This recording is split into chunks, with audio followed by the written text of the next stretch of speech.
Hello students, welcome back again on my YouTube channel my exam solution. Student, आज की इस video में हम आपके MPSC 02 का ही एक अगला चैप्टर है, सेकंड चैप्टर आपका संसाधन संपन्नता और सामाजिक एवं आर्थिक संरचना पर उसका प्रभाव। तो इसमें संसाधनों के आर्थिक और सामाजिक जो है प्रभाव क्या है उसके बारे में आपको बताया गया है। पूरे चैप्टर में मैंने आपके सारे पॉइंट्स यहाँ पे ऐड करे और आपके कुछ भी पॉइंट्स अगर रह जाते हैं तो वो आपको जो है नोट्स में प्रोवाइड किए जाएंगे, इसलिए आपको उसमें यहाँ पे मैंने सिर्फ आपको इम्पॉर्टेंस जिस पे आपका क्वेश्चन बन सकता है या आपके लिए जो इम्पोर्टेंस जो आपको जानना चाहिए वो चीज़ें इसमें ऐड करिए। तो स्टूडेंट, वीडियो को एंड तक देखें, आपका पूरा चैप्टर यहाँ पर हम कवर करवाएँगे, यानी कि आपको कुछ नोट्स भी प्रोवाइड हो जाएंगे इसके साथ साथ ही, और आपको चैप्टर्स भी यहाँ पे क्लियर हो जाएगा। इसके और भी चैप्टर्स जो है मैंने इसी बुक के आपके अपलोड कर रखे हैं अपने चैनल पे, वो भी आप जाके देख सकते हैं। आपका चैप्टर नेम है संसाधन संपन्नता और सामाजिक एवं आर्थिक संरचना पर उसका प्रभाव।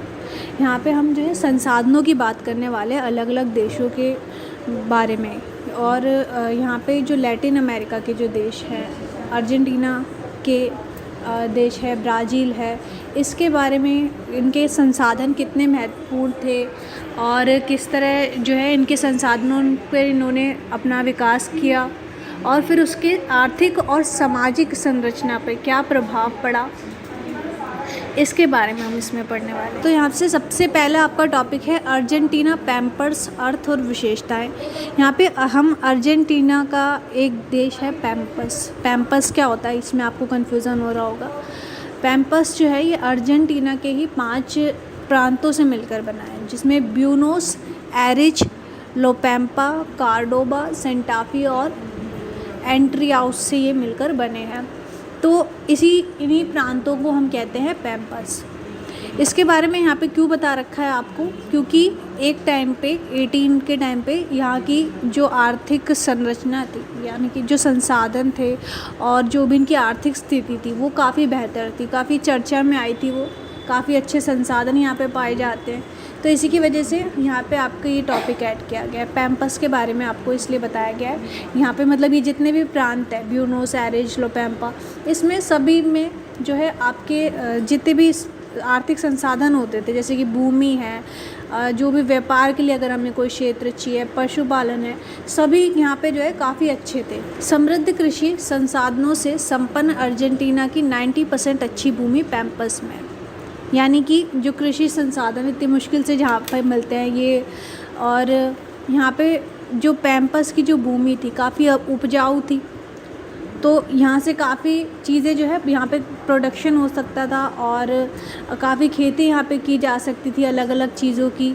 जो यहाँ की भूमि थी पैम्पर्स की, मतलब इन देशों की जो भूमि थी यहाँ पे इतनी उपजाऊ हुआ करती थी वो, कि उस पर अगर हम पानी ना भी डालें, उससे कुछ जैसे खाद वगैरह डालते हैं हम अपनी भूमि को जो है अच्छी करने के लिए, अगर हम उस पर यहाँ पे पैम्पर्स की ऐसे, मतलब जो भी देशों में ऐसी ज़मीन थी वहाँ पे अगर हम ये सब चीज़ें ना भी करें तो भी वहाँ की भूमि हमेशा जो है उपजाऊ रहती थी। इस वजह से वहाँ पे जो है कृषि संसाधन काफ़ी बढ़े और जो अलग अलग देश थे वो भी यहाँ पे निवेश करने के लिए प्रेरित हुए कि इतने अच्छे, जब हमें यहाँ पे संसाधन मिल सकती है, इतनी अच्छी भूमि मिल सकती है, तो हमें भी यहाँ पे प्रवेश करना चाहिए। तो इसलिए यहाँ पे काफ़ी, और ये तो सिर्फ भूमि की बात हो रही है, जिसमें कि कृषि संसाधनों से संपन्न अर्जेंटीना की 90% अच्छी भूमि, यानी कि इसमें पूरे अर्जेंटीना में 90% जो है अच्छी भूमि पैम्पर्स के देशों में थी। अच्छी भूमि यहाँ पे पाई जाती थी, अच्छे किस्म के पशु, अच्छी भूमि और राष्ट्रीय बाजार की सीमा तथा निर्यात केंद्र से माना जाता है। यहाँ पे अच्छे किस्म के पशु जाते थे और जो है मांस जो होता है, मांस सबसे ज़्यादा यहाँ पे मिलता था। विदेशी तकनीक में भाप नौकायन बनने से मांस पैम्पर्स से यूरोप को समुद्री मार्ग से बेचा जाने लगा, और जब यहाँ पे जो नाव होती है भाप से चलने वाली, इसका जब विकास हुआ तो यहाँ पे और भी निर्यात बढ़ गया। मतलब पहले तो कुछ रास्ता नहीं था किस प्रकार से निर्यात होगा, पर जब यहाँ पे भाप वाले नौकायन बनने लगे तो यहाँ पे इसका निर्यात और भी बढ़ता गया, मतलब और भी जो है इन्होंने अपने आर्थिक संसाधनों में तरक्की कर ली। पैम्पर्स से यूरोप को समुद्र मार्ग में यहाँ पे बेचा जाने लगा। पैम्पर्स उत्पादकता को बनाए रखने के लिए ज़मीन में आवश्यक तत्व मौजूद रहते हैं। यानी कि जैसे मैंने आपको बताया, वहाँ की जो भूमि थी वो अपने आप ही इतनी उपजाऊ रहती थी, उस पर कुछ भी हमें पानी डालने की या उस पर कुछ भी जो है अपनी तरफ से खाद वाद डाल देने की हमें ज़रूरत नहीं पड़ती थी, पहले से ही जो है काफ़ी उपजाऊ थी। तो सभी के लिए जो है फ़ायदेमंद ये रही, उस वहाँ के देशों के लिए भी, और जो भी बाकी के राष्ट्र थे उनको भी यहाँ पे लगा कि कितनी मतलब उपजाऊ भूमि है, तो हमें भी यहाँ पे निवेश करना चाहिए, हमें यहाँ पे आसानी से संसाधन मिल जाएंगे, किसी भी चीज़ की हम खेती करना चाहते हैं वो हम आसानी से कर लेंगे यहाँ पे। और स्टूडेंट, यहाँ पे मैं आपको ये बताऊँ कि अर्जेंटीना का ये जो पैम्पस देश था, ये 18 की बात हो रही है, 18 के टाइम पे जो है यहाँ के संसाधन ये काफ़ी अच्छे थे। और जब यूरोप यहाँ पे आया था, यूरोप के जो प्रवासी होते हैं वो यहाँ पे आके बस गए थे, क्योंकि यहाँ पे जब इतने अच्छे संसाधन होते थे तो लोगों के लिए यहाँ पे काम भी बढ़ रहा था। मतलब ज़्यादा से ज़्यादा जब इतने संसाधन होंगे, इतना जो है यहाँ पे कृषि में काम है, पशुपालन का काम है, तो इसके लिए लोग चाहिए थे बहुत से।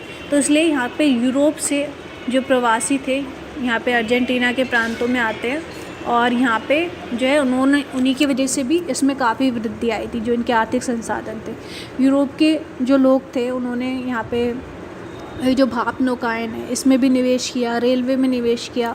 तो ये संसाधनों के बढ़ने के कारण, और मतलब जितने भी उन्होंने यातायात में और अपना निवेश किया था, इन सब के बढ़ने के कारण ही यहाँ का जो आर्थिक संसाधन थे वो और भी अच्छे हो गए, और भी ज़्यादा अब निर्यात बढ़ गया। जब इन्होंने इतने रेलवे मार्ग बना लिया, भाप नौकाएँ बना लिए यूरोप ने, तो और भी यहाँ के संसाधन जो है अच्छे हो गए थे, और काफ़ी फ़ायदा इस देश को हो रहा था यहाँ पे। अगर बात करें पैम्पस के आर्थिक प्रभावों की, यानी कि आर्थिक क्षेत्र में इनका क्या फ़ायदा हो रहा था, यहाँ पे हमने पैम्पस क्या था, पैम्पस की भूमि कितनी उपजाऊ थी, और यूरोप के अप्रवासियों की वजह से यहाँ पे और भी इसमें तरक्की हो गई थी, ये हमने पढ़ा, इसकी विशेषताएं।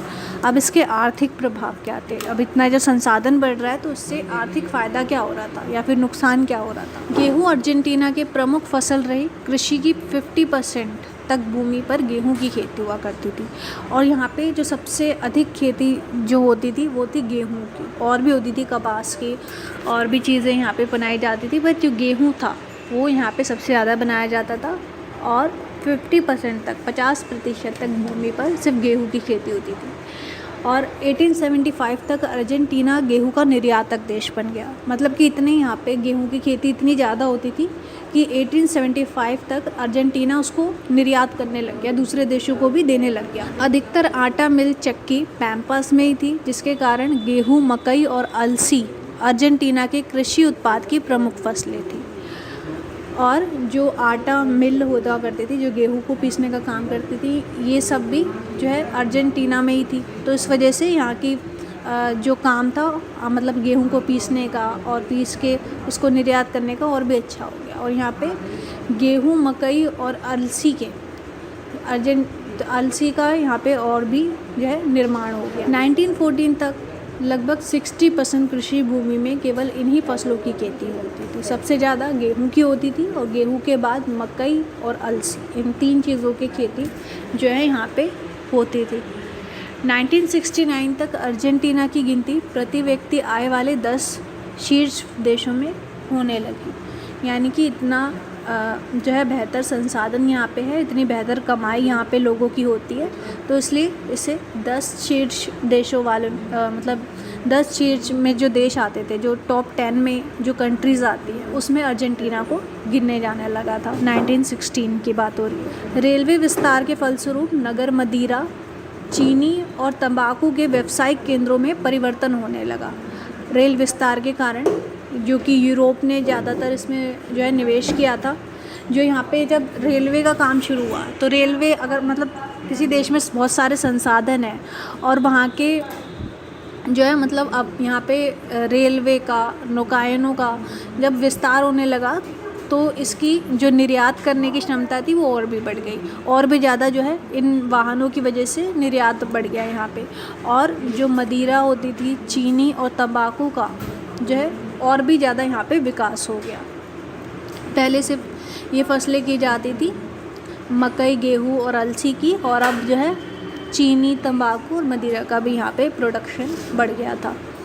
अर्जेंटीना का आर्थिक विकास 1853 और 1930, मतलब ये 1853 और 1930 के बीच का यहाँ पे सबसे ज़्यादा आर्थिक प्रभाव हमें देखने को मिलता है, क्योंकि यहाँ पे विश्व बाज़ार के लिए मांस, खाद्यान्न, चीनी, कपास और शराब, इसके अतिरिक्त घरेलू मांग पूरी करने के लिए स्थानीय कृषि उत्पादों को संसाधित करने में वृद्धि की। तो यहाँ पे 1853 और 1930 तक का जो टाइम पीरियड था, यहाँ पे सबसे ज़्यादा जो मांस का था, मांस होता है, चीनी और कपास का जो खेती होती है, ये सब चीज़ें जो है इसका निर्यात यहाँ पे सबसे ज़्यादा बढ़ने लगा था। और पूरे विश्व बाज़ार के लिए वहाँ के आसपास के जितने भी देश थे और पूरा विश्व में इन सब चीज़ों का निर्यात होने लग गया। तो अर्जेंटीना का आर्थिक विकास 1853-1930 तक जो है यहाँ पे प्रमुख माना जाता है। तो ये सब जो है उसकी आर्थिक रूप हमें देखने को मिलते हैं। बात करें इनके सामाजिक प्रभावों की, तो 1853-1930 तक यूरोप के आने से अंतर्राष्ट्रीय बाज़ार से संबंधित कृषि क्षेत्र का विस्तार हुआ। जैसे कि मैंने आपको बताया कि इन्होंने यहाँ पे यूरोप के आप्रवासी आ गए थे, क्योंकि यहाँ पे रोज़गार ज़्यादा बढ़ने लगा था। इस कारण अब यूरोप के जो आप्रवासी आए तो उससे कृषि क्षेत्र का और भी ज़्यादा विस्तार हुआ। अर्जेंटीना में अर्थव्यवस्था के विकास के लिए पारस्परिक आवास आवश्यक था, यानी कि इसमें अर्थव्यवस्था के इतने संसाधन बढ़ गए थे कि उसमें रोज़गार के लिए और मतलब और भी लोगों की यहाँ पे ज़रूरत पड़ती थी ताकि वो इसमें आके काम करवा सकें। तो इसलिए पारस्परिक आवास की यहाँ पे आवश्यकता थी। 1870-1930 में यूरोप वासियों के आने से अंतर्राष्ट्रीय बाज़ार में कृषि क्षेत्र का विस्तार हुआ और 1853 में यहाँ के श्रमिक बल बढ़ाने के लिए यूरोपीय प्रवासों को और भी प्रेरित किया गया था। यानी कि पहले तो जो है जो यूरोपीय प्रवासी थे पहले सिर्फ कृषि क्षेत्रों में ही काम करते थे, पर बाद में जो है यहाँ का श्रमिक बल बढ़ाने के लिए, यानी कि और भी ज़्यादा मजदूर जो है बढ़ाने के लिए यहाँ पे यूरोपीय प्रवास का और भी प्रेरित किया गया था। यानी कि ज़्यादा से ज़्यादा जो प्रवासी थे, जो यूरोप में रहने वाले लोग थे, उनको यहाँ पे बुलाया गया। तो ये सब जो है उनके सामाजिक प्रभाव देखते हैं। स्टूडेंट, ये मैंने आपको जो है यहाँ पे एक ही टॉपिक आपको बताया है और यही इम्पॉर्टेंट भी है आपके लिए। इसके और भी टॉपिक्स हैं जो आप हमसे नोट्स में ले सकते हैं। और यहाँ तक आपको स्टूडेंट चैप्टर समझ में आ गया होगा तो आप हमारी वीडियो को ज़रूर लाइक करें और आप हमें कमेंट में भी रिव्यू दे सकते हैं। आप हमें कमेंट में भी बता सकते हैं कि अगर आप इसमें और भी कोई चीज़ ऐड करवाना चाहते हैं या क्वेश्चन आंसर्स आप इसके इम्पोर्टेंट चाहते हैं। यहाँ पे मैंने आपको अर्जेंटीना के पैम्पस के जो आर्थिक प्रभाव थे और सामाजिक प्रभाव, इस पूरे चैप्टर में आपका जो है इसकी आर्थिक प्रभाव और सामाजिक प्रभाव, इसी तरह ब्राज़ील के और चीनी के आपके जो है यहाँ पे पूछे जाएंगे। तो यही आपको इम्पॉर्टेंट इस चैप्टर में से तैयार करना है। और इसी के साथ आप हमारे अगर नोट्स भी ले लेते हैं और इसके इम्पॉर्टेंट क्वेश्चन आप ले लेते हैं तो आपका पूरा चैप्टर यहाँ पे प्रिपेयर हो जाएगा। तो thank you so much students, video को एंड तक देखने के लिए।